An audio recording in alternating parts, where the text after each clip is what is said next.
Dans le contexte actuel, le développement économique et même le développement, d'une certaine façon, social ou environnemental des territoires, il repose fondamentalement sur deux ingrédients. Le premier ingrédient, ce sont les compétences. Il faut des compétences, et puis, c'est-à-dire des savoir-faire, mais aussi de l'esprit d'entreprise et toutes ces choses-là. Et puis, c'est la coopération. La coopération, c'est-à-dire c'est un peu autre chose que le marché, parce que le marché, ce sont des transactions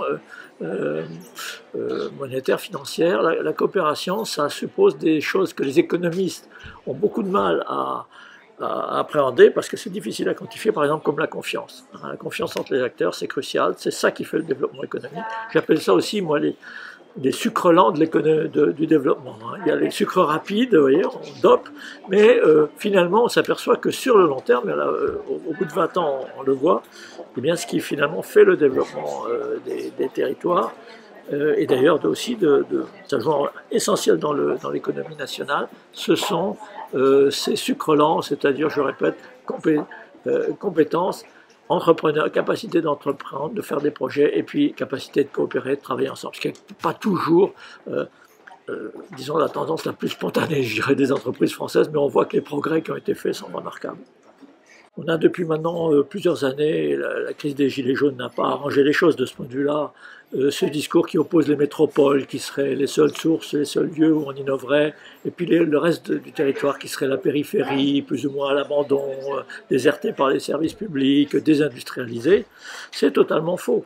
Regardez la carte de ces clusters qui sont parfois dans le rural, et parfois même dans le rural profond.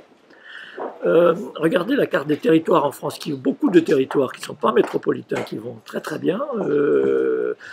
On prend toujours les mêmes exemples, mais il y en a d'autres. Il y a la vallée de l'Arve, il y a la Vendée, il y a Figeac, il y a beaucoup d'endroits, et à chaque fois, on voit que les ingrédients, c'est des compétences, des volontés d'agir, et puis de la capacité de coopération. Et ça marche.